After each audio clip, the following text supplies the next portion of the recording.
to the process of writing, right? And then we talked about some aspects related to the process of writing. So today we're going to start the session with a little feedback related to this topic, and then we're going to pass to the other one, all right? So as we have seen in the last class, we saw in the last class, and we talked about in the last class, we talked about how people write, no? And we analyzed some different aspects that it's involved in the writing process, no? We talked about the audience, the editing, the content, the type, the medium. All of these aspects are involved when you write, no? That's why here the question says how people write. How do we write? So because we have to talk about the audience, the people who are writing to, all right? Then you have here the editing. So when you start checking up your ideas, the organization of the test, the structures, some mistakes, some errors, the content, the topic of your writing, the type. So here you have it is a full, it's a newspaper, a letter, an article, a blog, an email, so different times, no? Related to the genre, no? And the medium, so it is gonna be written or digital, no? Nowadays we have the digital way in order to write something. So then we specify some elements in the process of writing, no? Some stages, if we could say that, no? Because then we talked about that these stages could be mixed, no? There is not a fixed order of these stages, no? One of them is planning, then we talked about drafting, editing, and finally you have the version, not the final version, the final draft. No, remember that when we talk about planning, it's when you get your ideas, your thoughts down on a paper, no? You discuss or outline or take notes or think about the topic, no? That you're going to write. In the drafting, so here you have it in the drafting, let's go to the drafting. So you have to put your ideas and thoughts together. Now you're going to make sentences and paragraphs. Huh? This is the drafting. Then in the editing is when you're going to revise and reflect. You're going to rewrite and rearrange sentences or paragraphs. And also you have here the proofreading. No? Proofreading, remember, is when someone else checks your writing. Could be the teacher or another student too. No? Remember that you could use this technique also in the classroom, yeah, that students check each other's writing, all right? So this is called proofreading. And finally, you have this, the final draft, no? Sharing your work, publishing, maybe you talked about this, so you speak, you made a short speech, or any other kind of a spoken language, all right, or spoken test. So here we talked about these aspects in the writing process. No? Then we analyze some differences between the speaking and writing. No? We have, and also we analyze that even we have some difference, they have also some similitudes, some similarities, no? They are not so completely different apart, all right? So they share, these two skills share some characteristics, some features, no? Related to the time, the space, the participants, the process itself, the organization and language, the signs and symbols, and the product, no? So we talked about the different aspects that we have about these two skills, no? The differences and the similarities that they share. And then finally, we talked about this part, no? In order to describe a written test. So we talked about the genre, no? Remember, what is the genre? Can you remember what is the genre? Can you tell me? Can you tell me? What is the genre?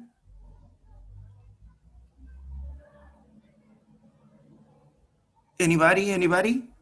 Different types of describing, like poems or news. Uh-huh. Yes, Juan Carlos, yes. Genre, remember, in simple words, are the different kind of tests, the different types of tests, no? Descriptive, remember that we talked about it, no? Descriptive, narrative, persuasive, no? And we have inside of them any other types. No, you have the newspaper, the magazines, the articles, the essays, the poems. No, we have a lot of different types of tests. No, written tests. No, remember that we're talking about the written test. This is the genre. Remember, and then when we talk about the text construction, what is the text construction? What is the text construction?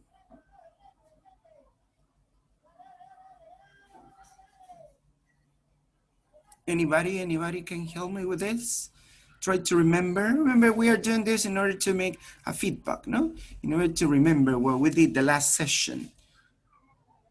Test construction. If we have different types of tests, so we're gonna have, yeah, Lourdes, all right. Let's make a step for a step a test. Yeah. So, but here when you talked about construction is how you make, right? How you make this test. A paragraph, teacher. Yeah, that's it, no? So remember that the test could be composed by one or two or three, four paragraphs, no?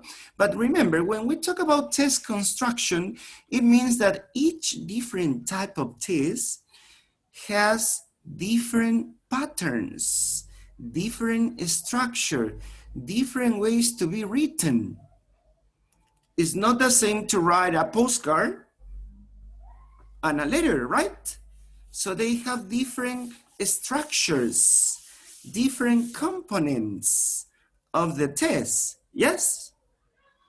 So this is the topic of the test construction. So if we have different kind of tests, different genres, it means that each genre or each type of test has a different structure, different components inside. All right, so this is what it means, the test construction. Remember, the structure of the test, the written test, the components of the written test. All right, so this is related to that test construction. Now, and the last topic that we talked about was related to cohesion and coherence. All right, and we talked about some aspects. Today we're going to reinforce because we couldn't finish this part. So we are going to finish this part of cohesion and coherence. And finally, we're going to talk about the register. No? In general terms, the register is the kind of language that you're going to use in your test.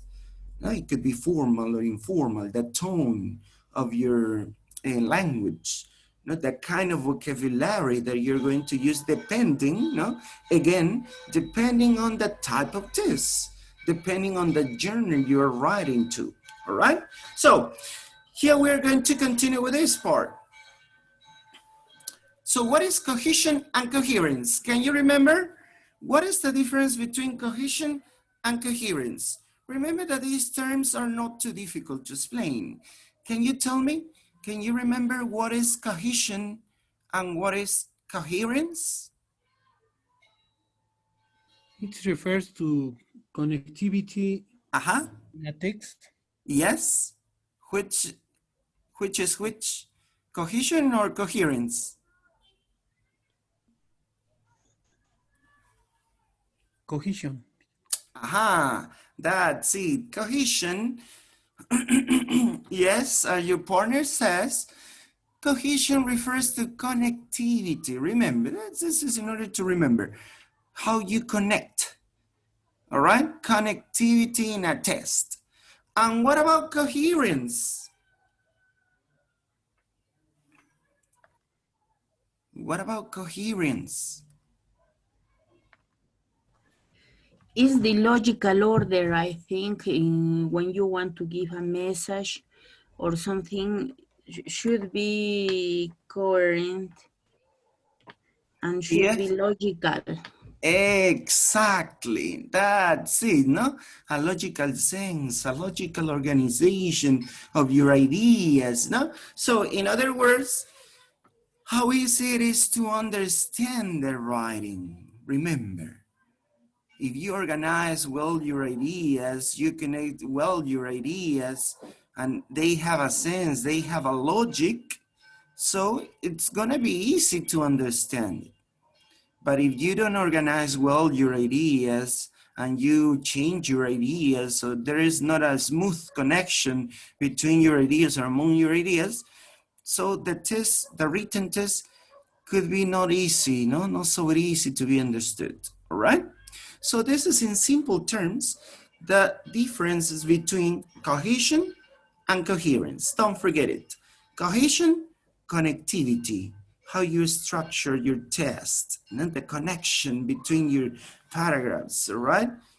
And the coherence, how easy it is to understand the writing, all right? So let's see here. Cohesion, we are gonna have two types of cohesion. What are they?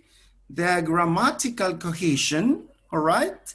And the lexical cohesion. So now we are going to analyze, and also we talked about just a little bit, no? Because we couldn't finish this part. So we are going to reinforce it.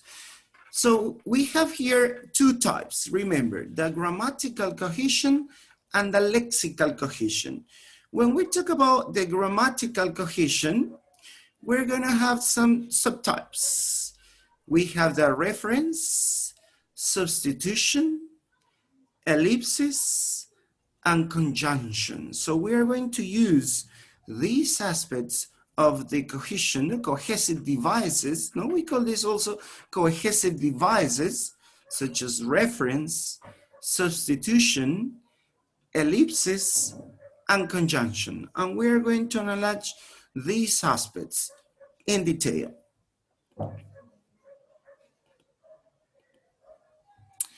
What is reference? Reference occurs when one item in text points to another element for its interpretation. Here we have a lot of references devices, no? The personal reference, the demonstrative reference, the comparative reference. The personal reference, we are going to use the pronouns. I, you, she, they, the subject pronouns. Him, her, us, the object pronouns. My, your, the possessive pronouns. Or ours, theirs, hers, the reflexive pronouns. So notice here that we are going to use these pronouns, all right? Demonstrative, we're going to use the words here, there, this, that. No, they refer to the location or presupposed elements. We're going to talk about this, the location of elements, presupposed elements. This is a demonstrative. Now we're going to use these demonstrative pronouns too. Comparative reference. So we are going to use the comparative form of the words, in this case, the adjectives. Vigor, more diligent, they refer to compare adjectives of one noun to another. So we are going to use, notice, we're going to use these devices, these cohesive devices, in order to repeat, no? To avoid repetition. So you're going to replace this. No? So they refer, yeah, Asumi? Oh, no, who is talking? Yeah, don't forget to turn on your microphone, please. Yeah, okay, so here we have this references, personal, demonstrative, and comparative. So let's see here some examples, all right? We're going to analyze some examples. For example, you have, I never met him before. My friend said he is a kind and a helpful professor. I wish I can see Professor Williamson. Notice that you have here the pronouns. You have the pronouns him, he, no? So here you have this. I'm going to emphasize it. So you have here the pronoun him, he, And here you have the noun, no? You have here a noun, Professor William. So these two, notice him is referring, no? Is referring, and he is referring to Professor William. All right, so they are giving reference of this person. I never met him, and my friend said that he, so him and he refer, that's what we call reference, refer to Professor William. It's not to repeat. I never met Professor William before. My friend said that Professor William, no, in order not to repeat again these words, so you may use of these cohesive devices, no, using the pronouns. Could be subject pronouns or object pronouns. Now, another example. There I was born and grew up. There I met him, my beloved one. There we raised our kids. There in a small town called Slawi. So notice here again that you have a noun that is Slawi, yeah? Slawi. And we use some other cohesive device referring to this town, Slawi. We have here, there, right? If you notice, there, it seems to be here a poem, no? He's using a repetition, no? There. So all of these words, remember, all of these words refer to Slawi, all right? All of them refer to Slawi. Notice.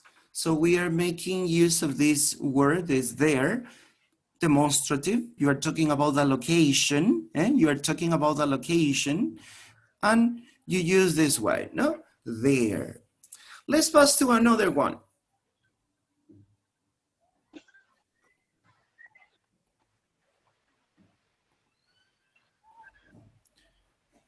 Now here you have in a boutique, no? The woman says, I think this blouse is too dark for my skin. Can I have the lighter, please? So this word lighter, notice here again, lighter is referring to what? Lighter is referring to? The colors? Yeah, but specifically?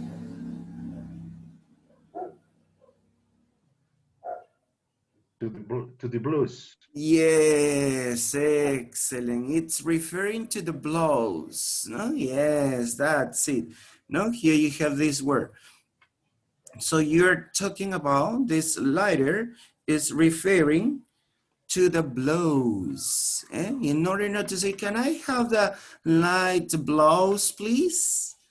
And notice it because the previous blouse is dark.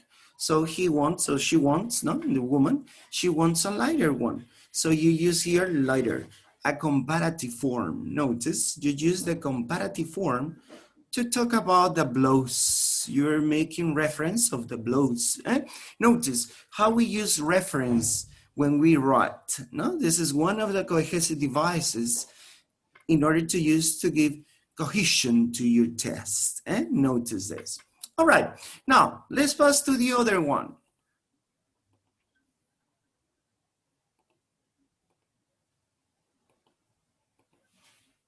Substitution is the replacement of one item by another. So you replace. So we have here nominal substitution, verbal substitution, clausal substitution. In the nominal, we have one, once, same. In the verbal substitution, we have do or did. So notice that we use here the kind of auxiliary. Clausal substitution, we use so or not. Let's see some examples.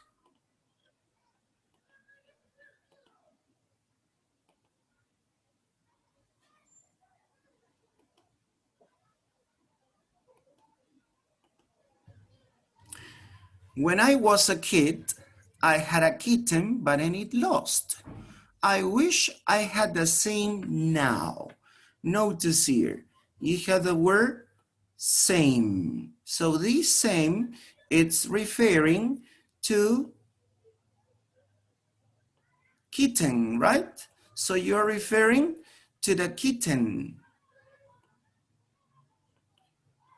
So you're substituting, you're making a substitution using the word same. When I was a kid, I had a kitten, but then it lost. I wish I had the same now. So another kitten, no? Similar, right? The same as he had before, all right? So notice we're making a substitution, all right? Another one, let's pass to another example.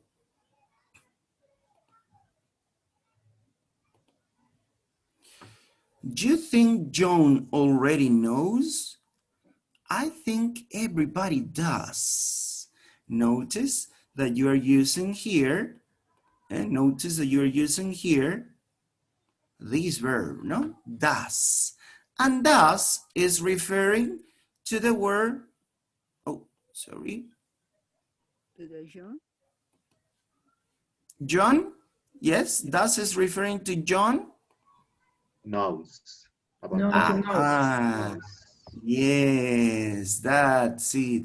It's referring to knows, the verb, the action, all right? Knows. All right, so instead of saying, I think everybody knows about it, no, knows. In order not to repeat knows, so you use does. I think everybody does. So it means that I think everybody knows, all right, about this situation, no? So notice here, we are making a substitution. We are replacing one verb with another verb, all right? This is another verb. Knows, now you use does, okay? So don't forget it. For example, another one, you could say, did Sarah go to the party? So you could say, oh, I think she did. You don't say, oh, yes, I think she went to the party. Notice, I think she went to the party. Yeah, instead of saying again, went or go to the party, the same as the question, so you use did. I think she did. And notice you are replacing, you're substituting, you're making a substitution using these auxiliaries, not these verbs. Do, did, it depends on the tense. No, it depends on the tense. Remember, it's not. It doesn't mean that you're gonna use the word does or do all the time. No. It depends on the tense. No, don't forget it. Let's continue with another one.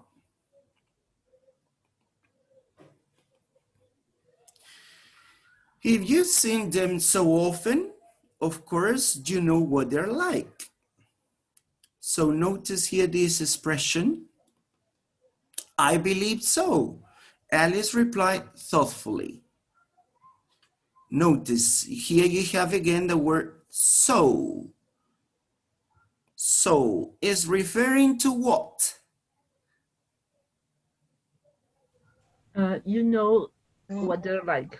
Yes, that's it. You know, no, this is referring to this. You know what they're like. I believe so. No, in order not to repeat, yes, I believe I know what they're like. No, in order not to repeat that, so you use I believe so. No, I believe so. Another example, no? For example, if I say, oh, I think Peru will win Argentina. And the other say, oh, I believe so. Oh, I think so. No, this is a common expression, no? I think so. So you think the same, right? So I think Peru will win Argentina. If you don't agree, so you say, I don't think so. Instead of saying, I don't think Peru will win Argentina, so you say, I don't think so. You're using so to substitute, notice, to substitute a clause. That's what we call clausal, no? A clause, you are replacing a clause. not just a word. For example, in the previous ones, you are replacing just words, no? Kitten, same. Nose, does. But here, so is replacing a complete clause. You know what they're like. With the example that I give you again in this one, I think Peru will win Argentina. So this, so I believe so, or I think so. This so is replacing that Peru will win Argentina. Notice you're replacing, you're substituting, you know, this clause, this is a clause with the word so. All right, and you use it a lot. No, I think so. This is a very common example of this kind of substitution. No, I think so, I don't think so. No, in order not to repeat a previous clause. All right, okay. The other one, do you think that the assignment will due this week? I hope not. I haven't written anything. Again, here you have the word, another cohesive device, yeah, that is the word not. Here, this not. Do you think that the assignment will due this week? I hope not. So this word not is substituting what? This week. Yes. You think that the assignment We'll do this week, yeah. Yes, the whole clause. Notice this word not is substituting a whole clause. It's substituting all of this. You think that the assignment will do this week or the assignment will do this week? I hope not. And notice you are substituting and you're making the substitution of a clause with the word not. Similar to so. No? This is similar to so. And notice how we are going to make substitutions. No, we have these kind of substitutions using same or one or ones, do, does, did. No, it depends on the tense, remember. And also we use so or not in order to replace clauses. Whole clauses, not just words, right? Clauses. That's why we call clausal, no? Clausal substitution. Okay, so this is another cohesive device. Notice, first we talked about reference, now substitution, and now we are going to continue with another one. Ellipsis. Ellipsis is the process in which one item within a test or discourse is omitted or replaced by nothing. So you don't replace it with any other item, no. You leave it in blank. So you have here nominal, verbal, and clausal again. Nominal, here you have they do not like it yet, said nothing. Notice you omit, notice you are omitting the subject. That's why we say nominal, the noun. You're omitting they. They do not like it, said nothing. How did you enjoy the exhibition? A lot. Was very good, thought and all. And notice you are omitting a lot of the exhibition was very good. So you just write a lot was very good, though not all. You're omitting that noun. Remember, that's what we call nominal, all right? The subject. In the verbal, have you been swimming? Yes, I have. This is very common, right? In short answers, no? In short answers. Yes, I have. Instead of saying, yes, I have been swimming, so you say, yes, I have. What have you been doing? Swimming. So you replace, or you omit, notice you omit, I have been swimming. And you just say, swimming. Or you just write, no, because here we're talking about the written test. You just write, swimming. If you notice, these kind of cohesive devices are most used in an informal, no, an informal written test. No? Clausal. Who was playing the piano? John was. Notice, you omit the clause. John was. I hear Smith is having an operation. He has. And notice that you omit. Instead of saying, John was playing the piano, so you just say, John was. Or instead of saying, he has, or he is having an operation, he has. No? So you are using this ellipsis. Remember, ellipsis is when you omit.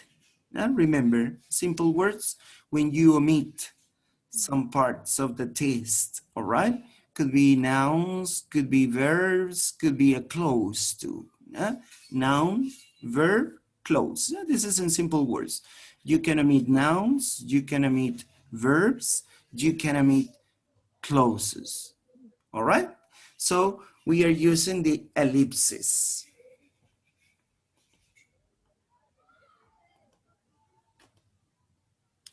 Conjunction refers to a specification of the way in which what is to follow is systematically connected to what has gone before.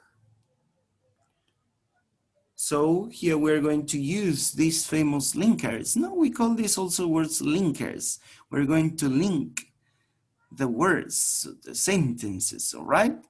Or the ideas of clauses. So we're going to link with these words. So we have the adjective and or furthermore similarly in addition. Adversative, but, however, on the other hand, nevertheless. Causal, so, consequently, for the reason, it follows from this. Temporal, then, after that, an hour later, finally, at last. So we're going to use, notice, we're going to use these words, no, in order to make a cohesion, right? So this is one of the most cohesive devices that we're going to use in our test, using conjunctions. And they have different purposes, no? To add information, to give a contrast, no? Contrasting ideas, to give a purpose, a reason, and to talk about time, no? A sequence. And notice, additive is when you add information. Adversative, when you want to join two opposite ideas, right? Opposite thoughts. Causal, when you want to write about reasons, purposes. And temporal, when you are going to give a sequence of your text or your sentence or your paragraphs, all right? So notice the different purposes that we're going to use the conjunctions.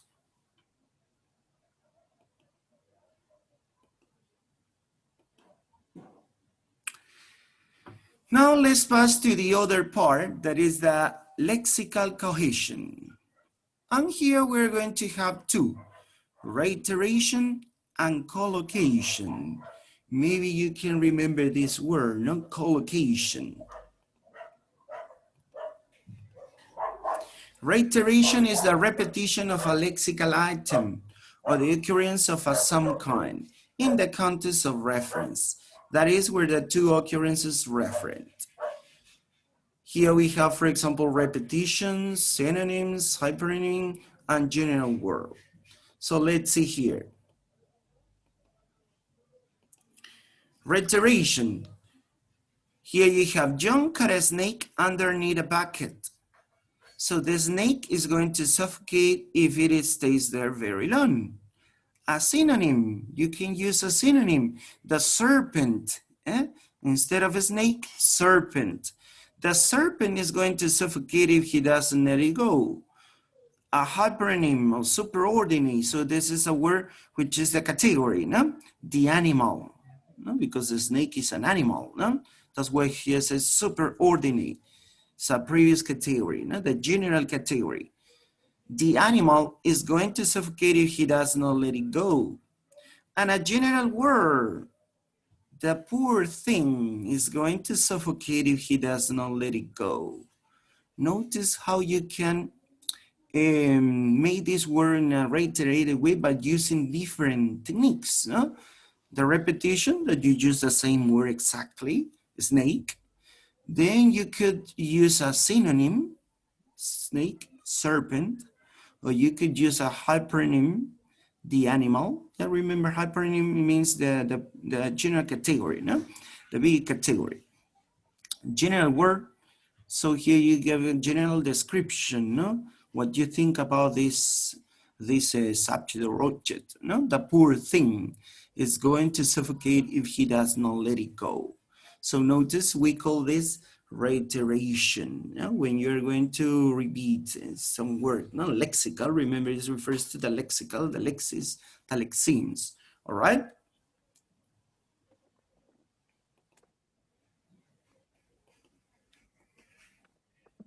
Then we have the collocation. A collocation is the use of a word that is some way associated with another word in the preceding text because it is a direct repetition of it, or is in some sense synonymous with it, or tends to occur in the same lexical environment. No? We know this word before because we talked about this. Collocation, you know what is it? No? There are some fixed phrases, no? Words that usually go together, no? So because they have the same lexical environment, all right?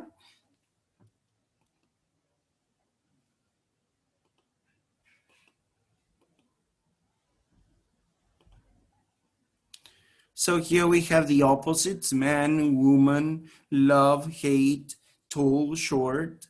Parts of words from the same order series, days of the week, months. Pairs of words from another lexical sets, such as meronyms. For example, here you have part and a whole, body, arm, car, wheel. Part and a part, hand, finger, mouth, chin. Cohyponyms, black and white, chair, table. And associations based on a story of co-occurrence, rain, pouring, torrential. So this is the way that we are going to give cohesion to our tense, using these kind of collocations, no? Words that they have a similarity, or they usually go together in a same lexical environment, all right? So we call this, remember, collocations. Let's see some examples here. Sing a song of sixpence, a pocket full of rye. 24 blackbirds baking a pie. When the pie was opened, the birds began to sing. Wasn't that a dainty dish to set before a king? The king was in his counting house, counting out his money. The queen was in the parlor, eating bread and honey. The maid was in the garden, hanging out the clothes. Along came a blackbird and pecked off her nose. So notice here something special. If you notice here, you have a pair of words with the same color, right? You have red, blue, yellow, and green. Notice the word here, right and red. They are similar. They have a similar meaning, right? Dish, eating, they have a connection. They are talking about the same topic. No? Dish is related to the act of eating. Parlor and garden. Notice we are talking about places. No? They have here a similitude. And the other one, opposites. The king and the queen. Opposites. Notice, we call these collocations. Remember, we call these kind of words collocations. That we are going to use some words which are similar according to the context, according to the meaning, according to the category, or maybe they have some differences referring, no? But don't forget, king and queen, they are different words, but we are talking about the same topic or category, no? That is the royalty. You are talking about the royalty, but giving different words, no?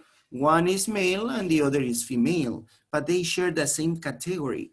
all right? They share the same category. You are not talking about another category, all right? So we say they are different words, yes, but they share the same category, the same lexical category, all right? So that's why we call collocations, all right? Collocations. Don't forget about this cohesive devices. And notice that we use these kind of devices in a literary work. No, this is a poem. And we use a lot this kind of technique. No, this is a technique in order to make cohesion into our written test.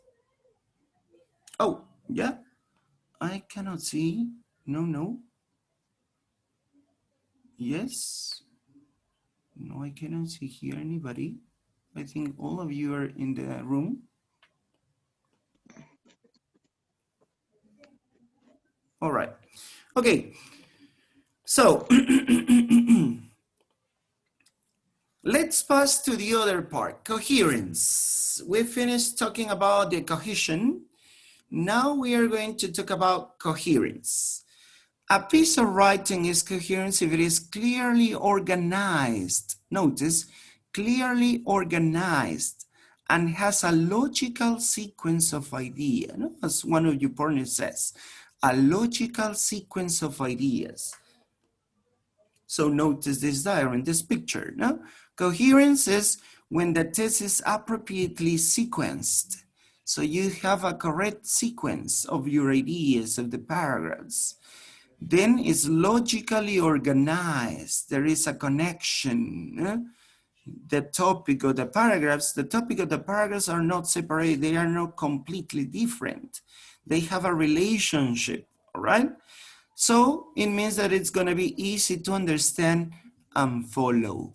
This is the coherence. Remember, appropriately sequenced, logically organized, no? A logical sequence of your ideas. This is in general the term of coherence, all right? This is coherence. Now, here we are going to analyze some paragraphs. And you have to tell me which of these paragraphs is more coherent. Which one? According to your opinion. The first one. The big one, The big one. Yeah, why? Because it's understanding. Yeah, you can understand it. Yeah, something else. It's more simple. Excuse me, again? It is more simple. Yeah, all right. These two paragraphs are talking about the same thought or idea, no message, no? For example, let's analyze the first one. For me, the worst thing about waiting table is the uniform.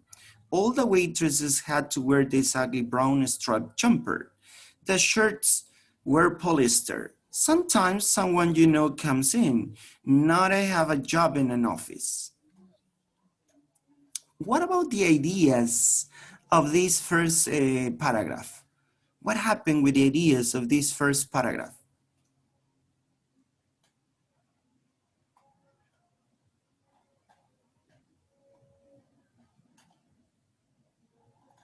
What happened with these ideas? On the first paragraph, we are analyzing the first paragraph.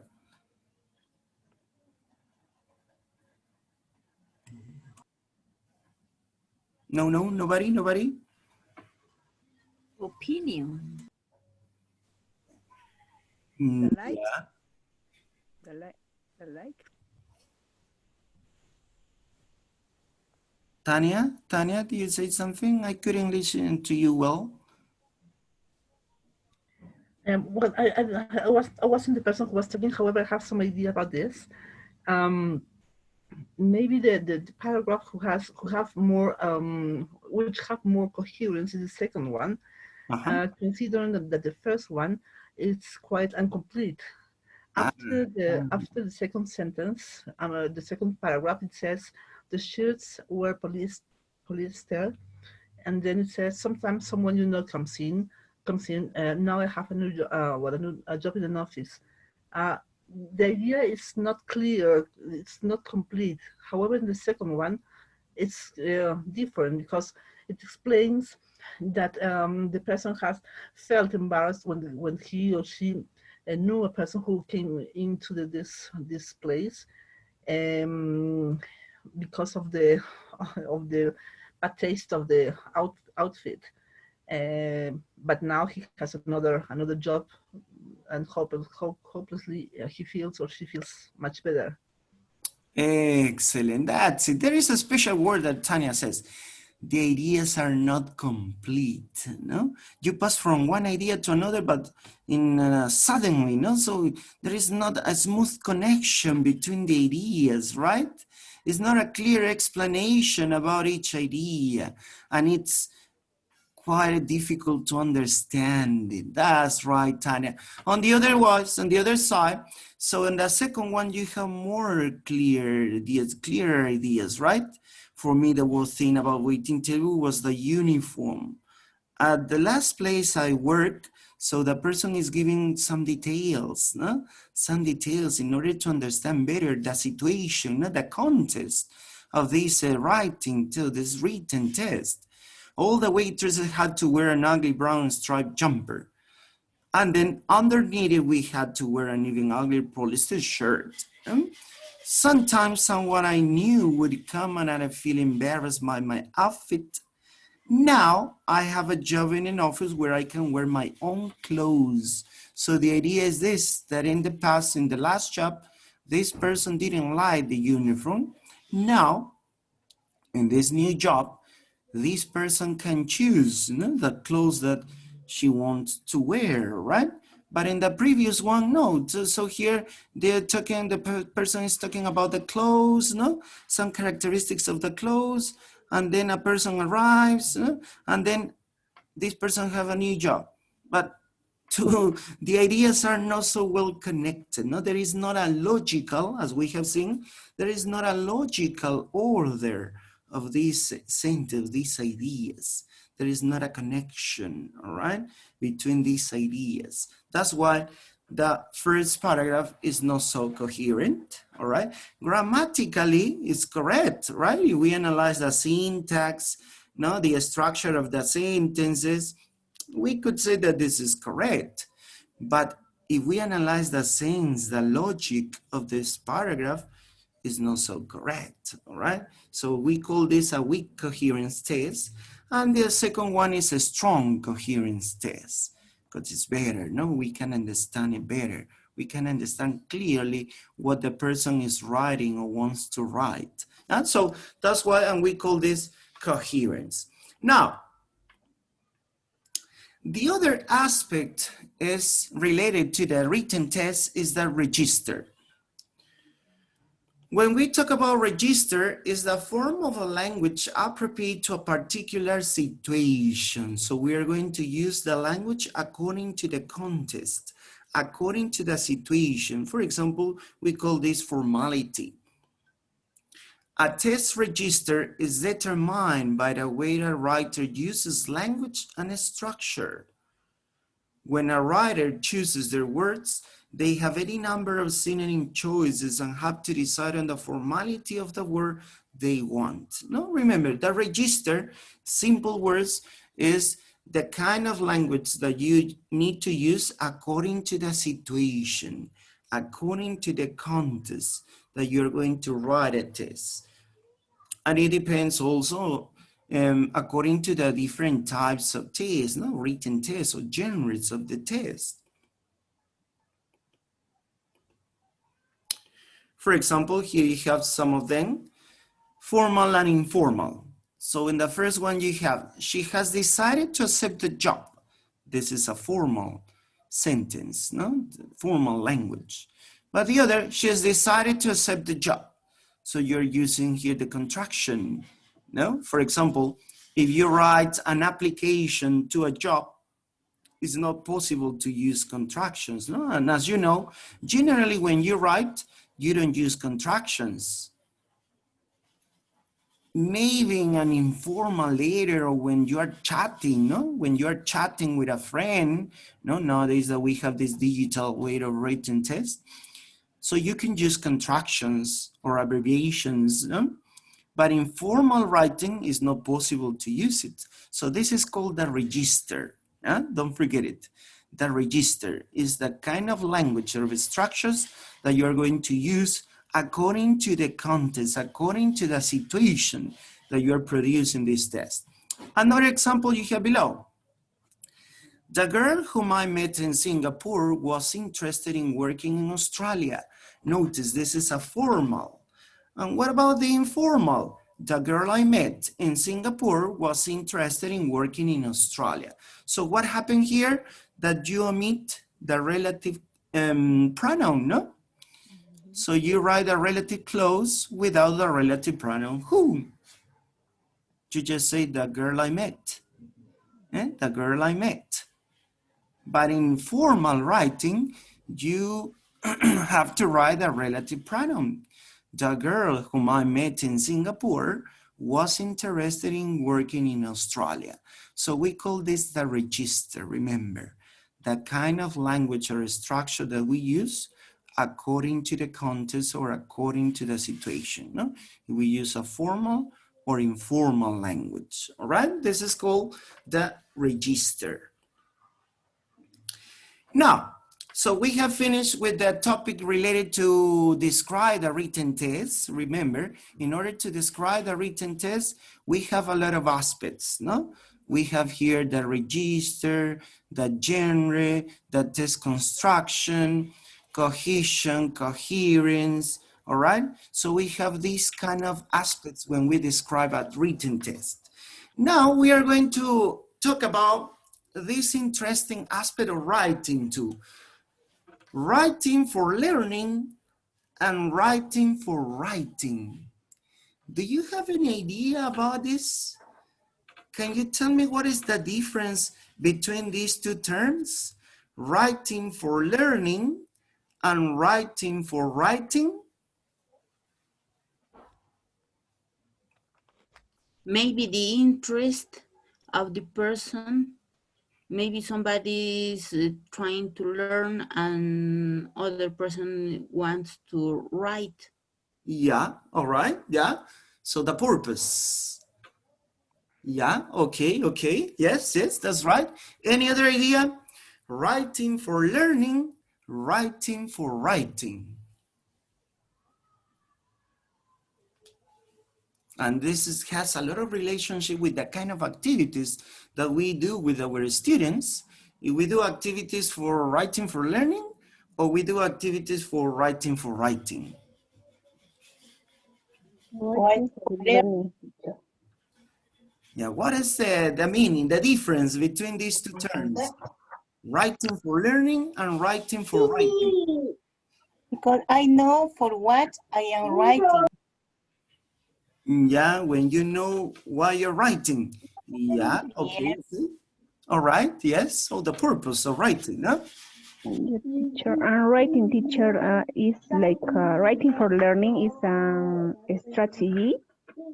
Yeah. Yes, to speak and listen and to listen well. Yeah, to listen well. Yeah. All right. Okay.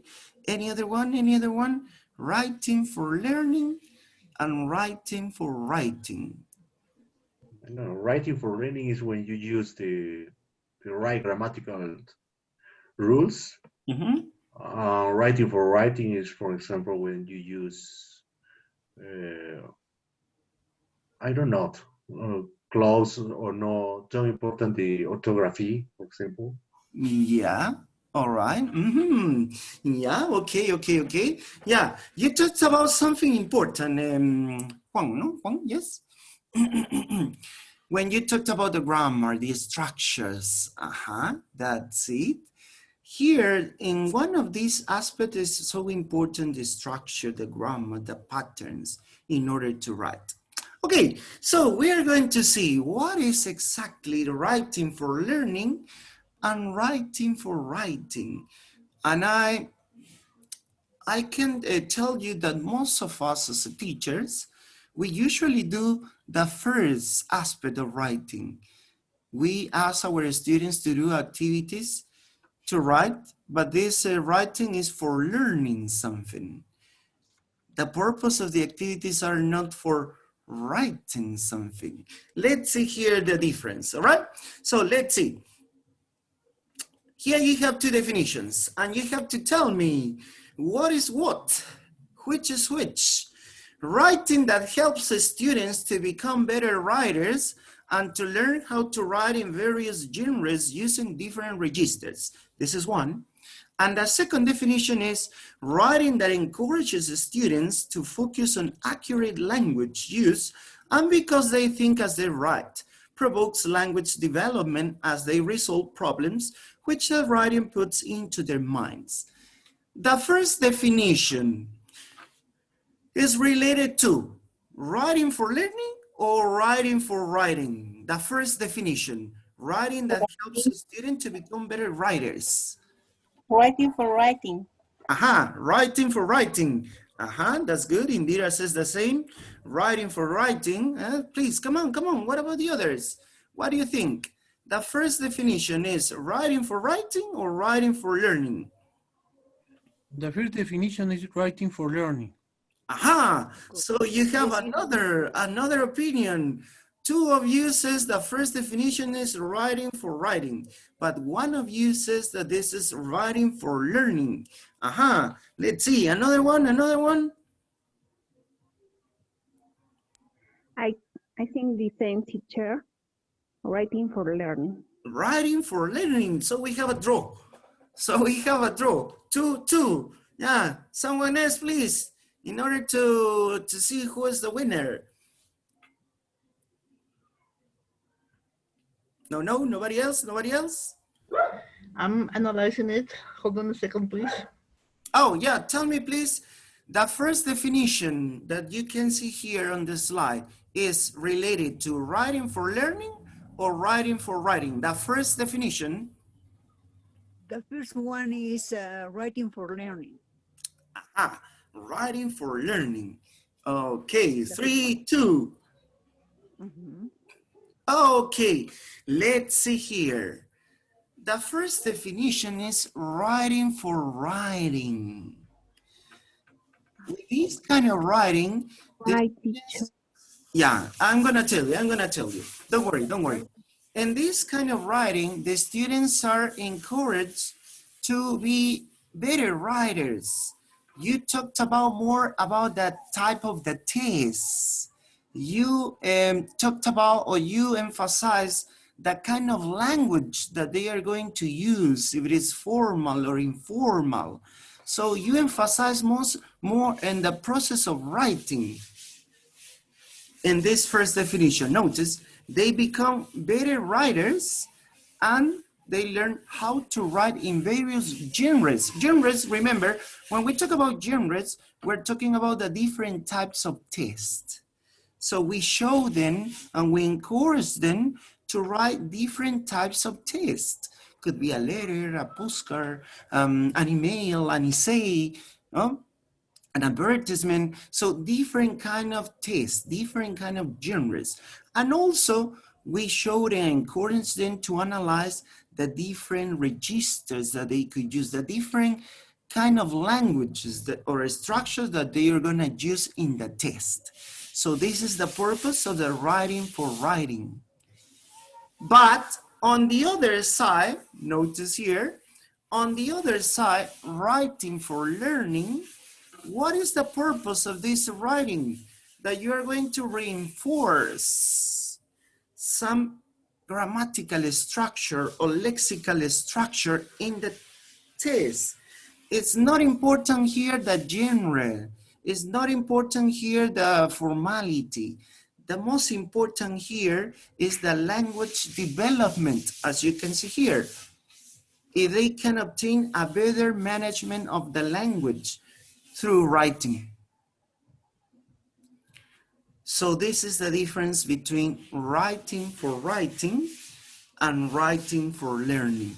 Writing for writing is when you make your students develop some written tests according to different types of genres, so different types of tests, and also they analyze the different register, no? The language that they are going to use according to the situation. As I told you before, no? If you write a postcard and you write an essay, so you are not going to use the same language, the same structure, all right? You are writing two different genres, two different types of text. So we emphasize more on this. Notice, but the second one, as I told you, we emphasize more on the language itself, the use of the language itself. So here we encourage our students to focus on accurate language use. Notice, accurate language use. And it provokes, no? It provokes language development because they are going to resolve problems, no? The writing puts into their minds. Now we're going to see some examples in order to clarify if you couldn't understand so easily this part. But notice here these two aspects of writing. Writing for writing is focused more on the test itself. Writing for learning is focused most on the language, the development of the language. And I'm sure that as a teacher, most of the time, we do the second one, not the first one. Because we're going to reinforce, we make our students to write, but not as a test. The purpose, the product is not completely the test itself. The purpose of this writing is that they are going to produce accurate, correct sentences using the correct structure, using the correct vocabulary or order of the words. So notice here.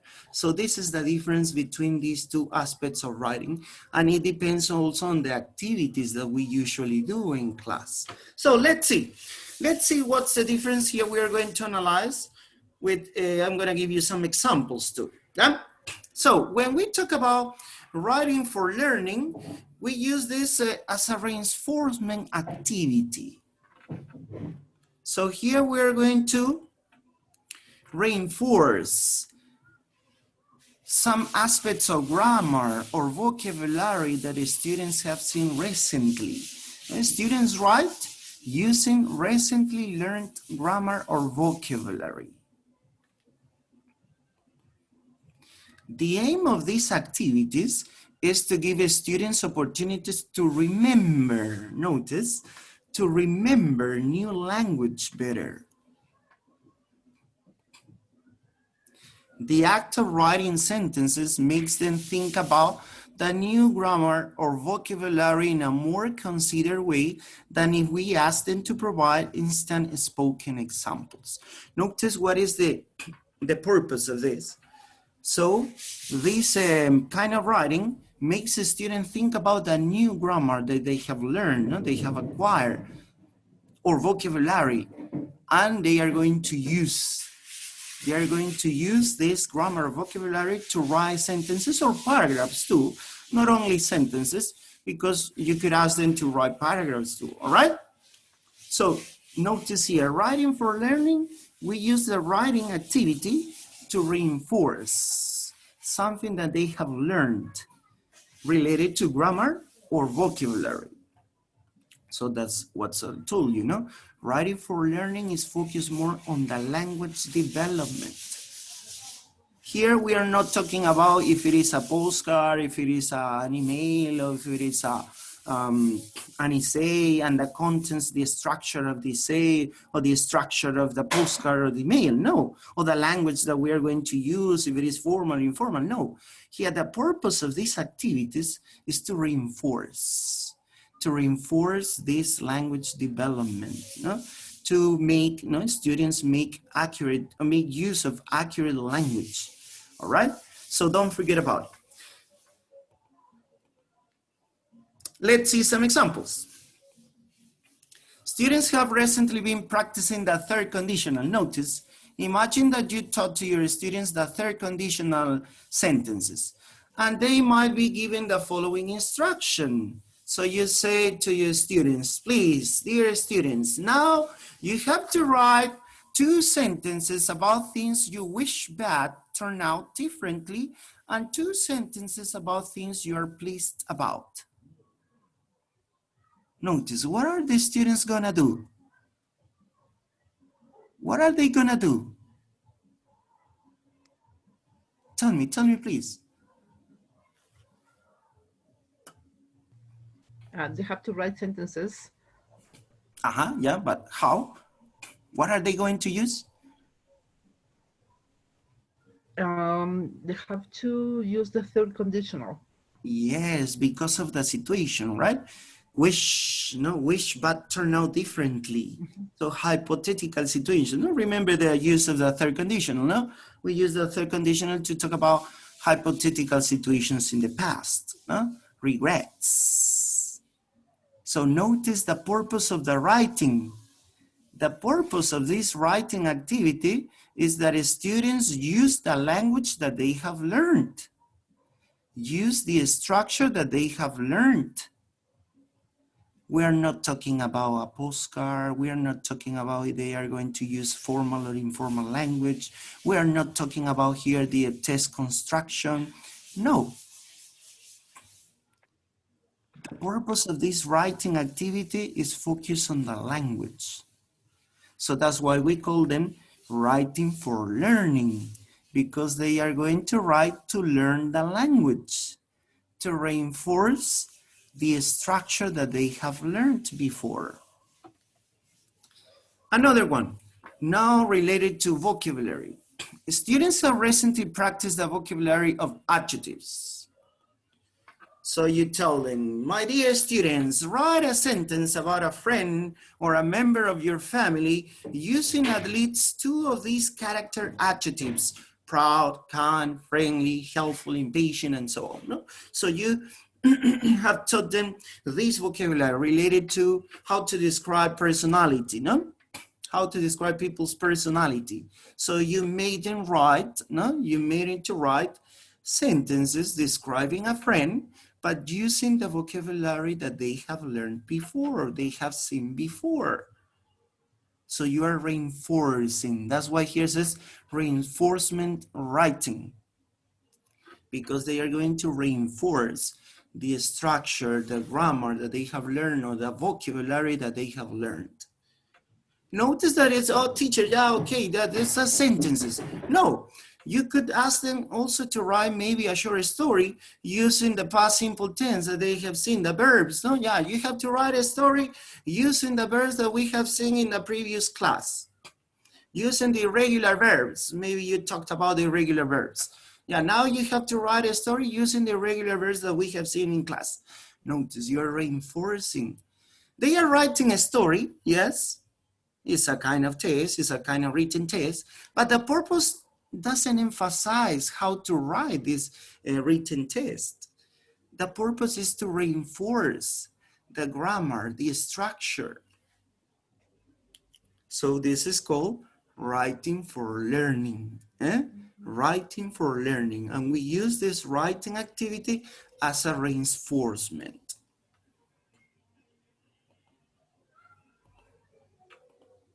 Another one. Let's see another one. Preparation writing. So these activities, these writing activities are used as a preparation for some other activity or other skill. Students can write sentences as a preamble to discussion activities. They have time to think up ideas rather than having to come up with instant fluent opinions, something that many, especially at lower levels. No, some of the times we use these kind of activities, writing activities, when our students are in a beginner level, no, because they have to think first what they want to say. So I'm gonna give you some time, write your ideas on a paper, on a test, on your notebook, and then you're gonna tell it. So you use this as a preparation activity to be the preamble, no? As here says, the preamble of other activity or other skill. In this case, the purpose of this activity is speaking. You're just giving a previous, no? This is a pre-stage, no?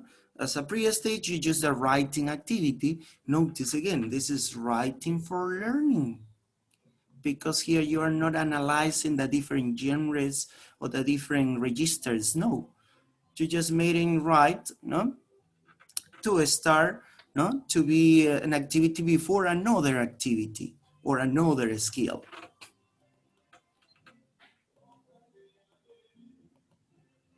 Let's see some examples. Students may be asked to write a sentence saying what their opinion is about a certain topic.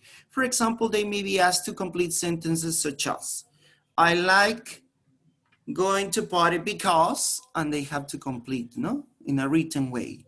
Or I don't like going to parties because, and they have to complete it. But here, the purpose is that they are going to give their opinions, all right? They are going to give their opinions. So this is a speaking activity, but before passing to the speaking activity, so they prepare this and you give some structures. Notice, yeah, I need to use this one. Yeah, I like going to party because I can relax in these kind of parties. Or I don't like going to party because there are a lot of people. I don't want to be with a lot of people, full of people. I prefer to be alone. No? So notice, the students are preparing, no, to speak, but they are using the writing activity to speak. So notice, this is writing for learning. That's why we call this preparation writing. So because the activity, the writing activity, is helpful to prepare to another activity, all right? When a discussion topic is given to a class, is for students to talk in groups to prepare their arguments. They can make written notes, which they may use later during the discussion phase. No? For example, as a group, when you want to make a discussion, a debate, so you tell to your students, yeah, try to prepare your ideas, your position, your arguments, and they start writing maybe on a paper, and they could use it then when they are going to talk about debate with other groups, to make that discussion. Notice they use the writing activity not to the purpose of the test, the written test itself. No, it's just a preamble, as we have seen, to the other activity. All right, notice this part. So this is writing for learning. Notice, this is writing for learning.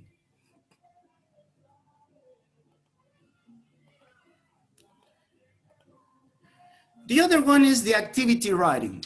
So writing is an integral part of a larger activity where the focus is on something else, not the language practice or speaking, listening. There are many other kind of activities. Students need to be able to write to do these activities. The activities do not teach students to write. Notice, this is the most important part of these activities. These kind of activities do not teach students to write, how to write, no.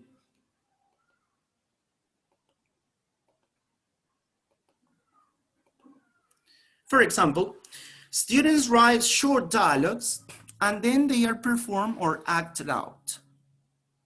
So you want them to speak, maybe you know that they don't have so much fluency on speaking, so you ask them first to write. Yeah, I'm gonna give you some minutes to write your conversation. And then you are going to read it, or maybe you are going to act it out. But they are going to write first the conversation. Groups of students may be asked to design a questionnaire, for example, about a kind of music people like. The teacher then asks them to stand up and circulate around the class asking their colleagues. They write down their answers and then report back to the class on what they have found out. Notice now the writing activity is inserted, no? It's inside the general, the main activity. This is the difference with the previous one, no? It's inserted. So they prepare a questionnaire, then they are going to ask the question, so they practice speaking and listening, but at the same time, they are going to take notes. They are going to write because they are going to do a report. And they are going to maybe to expose this report or maybe to write a written report, it depends. But notice, the activity of writing is inserted, it's inside the other activities, and the focus is not in the writing. Maybe here the focus is on the speaking skill.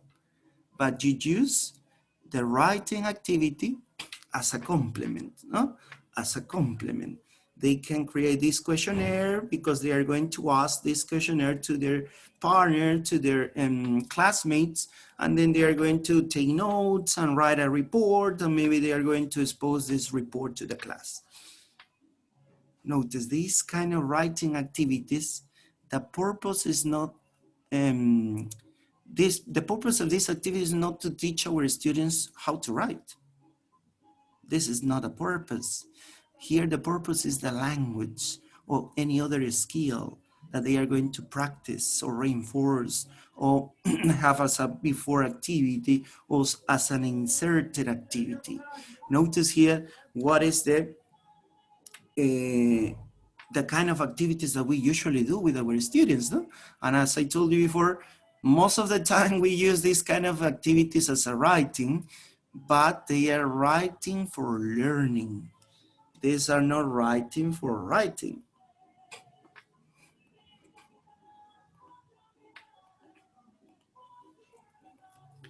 So when we have here writing for writing, we need to make sure that our students have writing aim. Notice, this is in the writing for writing. So we have to give our students a purpose to write, a name, a goal. The most effective learning of writing skills is likely to take place when students are writing real messages for real audiences, or at least when they are performing tasks which they are likely to have to do in their out-of-class life.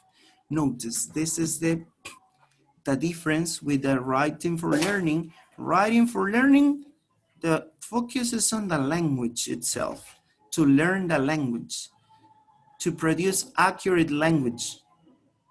But here, the purpose of the writing for writing is the test itself, the written test itself. So what is the purpose of writing? And here we're going to analyze some aspects related to the purpose of writing. It depends on the kind of students we have. For example, I don't know, you have heard this term before related to the acquisition and learning of a language, no? So we have English as a second language, English for specific purposes, and English as a foreign language. In our case, we have the third one, no? In our case, no, as a teachers here in Peru. But sometimes we can develop the English for specific purposes too, all right? So let's see some aspects related to this part. English as a second language is students who are living in the target language community and who need English to function in that community on a day-to-day basis. English for specific purposes, ESP, students who study English for particular purpose. No? For example, in our country, we study this kind of English too. No? For example, if you study engineering, no? Maybe the university that you are studying propose some English, but this English is related to your career. It's not a general English. When we go to school or we go to an institute or language center, we learn English as a general English, standard English. But if you're in a university and you're studying another career apart from languages, and you study English, so some universities, not all, because not all apply this. Yeah? Some universities teach you English, but related to your career. You want to, or you're gonna be a doctor, so you study medical English. Because remember, the language that we use in different contexts is different, no? The vocabulary change. Some aspects of registers of the languages change. So it's important to notice here we analyze the genres and the register. So we are going to change the kind of language that we are going to use. And English as a foreign language, students who are studying general English at schools and institutes in their own country or as transitory visitors in a target language country. So here, the kind of writing activities that we do to our students related to writing for writing depends on the situation, depends on the context, the purpose of writing. And we have these three main purposes of writing. You're learning or acquiring the language as a second language for a specific purpose or as a foreign language.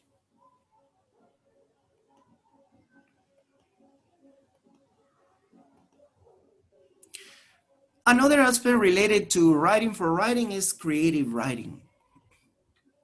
Creative writing is one area like painting and composing where the imagination has a chance to run free. This is another difference with the writing for learning. In writing for learning, you give your students some structures. Yeah, you must write a test using the third conditional, so it's fixed. You must write a test using this vocabulary, it's fixed. You must write sentences using these expressions, it's fixed. But here, in writing for writing is free. So you can write according to your imagination, all right?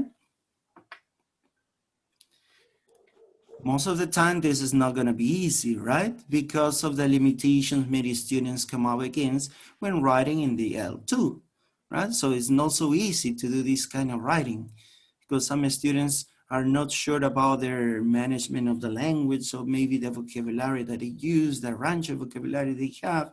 So it's not so easy to do this part.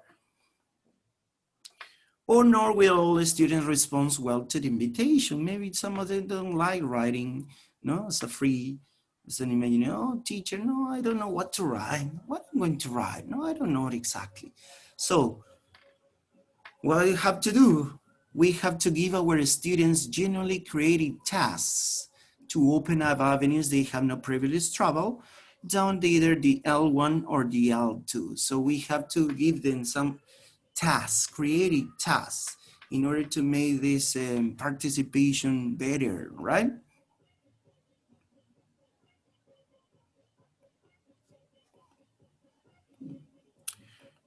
So here, when we talk about this, we have some kind of activities. This is referring also to writing for learning or writing for writing. For example, we can give them real purpose tasks, tasks that students might have to do in the future. For example, letter writing, resume writing, professional emails, no? So notice, real context that they are gonna use maybe later. This is more specifically with the English for specific purposes, no? For example, if you are teaching to administrators or accountants, no? Students who are gonna be accountants or administrators. So in the future, maybe they are gonna use this kind of letters, this kind of resume. So it's important for them because it's real for them. They are gonna use it later, all right? Or we could give them invented purpose tests, writing practice that students probably won't be required to do in the future, but gives practice writing in other genres. So here you can have the creative one. No, this is the more creative one. Poems, stories, advertisement, journal articles, etc. So notice these two kind of activities that we do with our students related to writing for writing. Remember, the purpose here is the test, the written test itself, not the language development. Yeah, it doesn't mean that, oh yeah, we want to make our students to write in this way, so they are gonna write as they want. No, no, no. So maybe you are going to give them some ideas, no? You are going to guide them, and then we are going to talk about this topic, no? What are the tasks of the teacher in writing? So when helping students to become better writers, so this is the purpose of these activities, writing for writing involves that you make your students become better writers. Teachers have a number of crucial tasks to perform. Among the tasks we teachers have to perform before, during, and after student writing are the following. So we have demonstrating test, motivating and provoking test, supporting test, and responding task. Let's analyze each of them. Evaluating task, this is the last one. Demonstrating, what does it mean demonstrating task? So here students need to be aware of writing conventions and genre constraints in specific types of writing. So here we are going to give them some activities to recognize what is the purpose of the writing activity, what is involved in writing this kind of test. So this is related to the genre constraints, no, and specific types of writing. Teachers have to be able to draw this future to their attention. So you have to create activities that draw attention to the future of the written test. Notice the futures of the written test. No grammar, no vocabulary that we have seen before, no. The futures of the written test. Activities which emphasizes on the futures of the written test or different genres, no? This is the first one, demonstrating. The second one is motivating and provoking. Here, teacher can help provoking the students into having ideas, enthusing them with the value of the task, and persuading them what fun it can be. So you have to motivate your students. You have to make activities that motivate your students to write according to the purpose of writing. So you can make the students to provoke some ideas. No? Generally, we use here the brainstorming strategy, technique. No? So we use this technique in order to make our students try to have some ideas to write. Because students says, teacher, I don't have any idea. No, I don't have any idea. I don't have any word. So you have to make your students to provoke these ideas. And these ideas came into the student's mind. The third one is supporting. So teachers need to be extremely supportive when students are writing in class. Always available and prepared to help students overcome difficulties. So you must be with them. When they are writing something, oh yeah, I'm gonna give you 15 minutes, yeah, right. And you maybe are on your table, on your desk, and maybe if a student asks you, you can go and help them. But no, you must be with them. Notice you have to support. Maybe they have, oh teacher, how do you say this? I don't know how to write this. My idea is this, but I don't know how to write it. If it is okay, this part. So you are helping them in this process of writing. The other one is the responding. Responding is the teachers react to the content and construction of a piece supportively and often make suggestions for its improvement. So now you just say, yeah, okay, you can do this, this, this. No, you can suggest some ideas how to improve it. Okay, yeah, but that's it. The connection of your sentence is correct. But maybe you could use this other phrase or this other linker in order to connect these two other ideas. So you are giving suggestions to your students. Or maybe first this idea first and then this second, because there is not so much coherence. All right, there's no logical order. So you're giving some suggestions. This is the responding. And finally,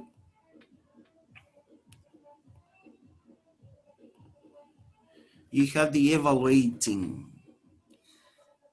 Now here teachers can, one, indicate where they wrote well or made mistakes. So you can give a word, scores, grades. Get your students to look at the errors we have highlighted and try to put them right. When we talk about evaluating, sometimes we say, okay, yeah, give me your papers, give me your papers, and then you check and then you give back to the student and that's it.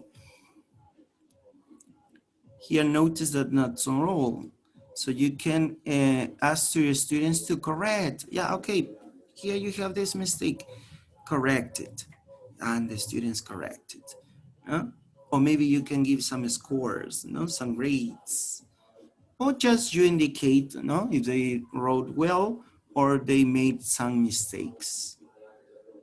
So notice here the difference. Notice here, this is in order to come to account this part. it's very important to recognize the kind of activities, the kind of writing activities that we give to our students. What is the purpose of your writing activity? To learn the language or to know how to write? So it's very important, no? As a teacher, it doesn't mean that you're always gonna do the writing for writing or you're gonna do always the writing for learning, no? So as a teacher, we're going to combine, no? We're going to combine these different kind of activities in order to make our students increase their management of the language. So remember, this is writing for learning. Or if we want our students become better writers. So if you analyze the different kind of genres or the different register that they must use in the written test. And also we have analyzed the different activities, you know, the different tasks that as a teacher, we are going to pass to this process of writing. Notice this is the process of writing. We have some steps and we were students during these stages, no, during these steps. So this is important to do, all right? So here we're going to stop here. Next session, we are going to start talking about the activities. So here we have finished with all the theory, and the third and the fourth session, we are going to talk about activities. Different activities that we could do with our students. Today we have analyzed some of them, yeah, because we talk about writing for learning and writing for writing. But on the next session, we're going to focus more on the kind of activities that we could use in order to make our students increase their writing skill. All right? So it was clear, was it clear the difference between writing for learning and writing for writing? Yes, teacher. Yes? Okay, all right, okay. So, as I told you before, we are going to stop here. So, that's all for today.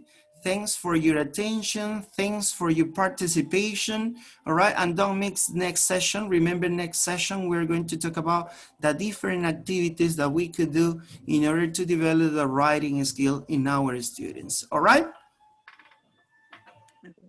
Okay, all right, teacher. Okay. Okay, so it was Okay. a pleasure. Good, very good. It was a pleasure. Thanks. See you next week. Take care a lot. Take care a lot too, teacher. Have a Take nice care a lot. weekend. Have a nice weekend when we have just Teacher. come in. Teacher, have a nice Have a weekend. nice Goodbye, weekend. teacher. Goodbye, colleagues. Bye-bye, bye-bye. See you next class. See you next, teacher. Bye-bye. Bye, Take care a lot. teacher. See you next week. Bye, teacher. Bye-bye. See you next class. Sleep well, teacher. Thank you. Thank you. Bye-bye.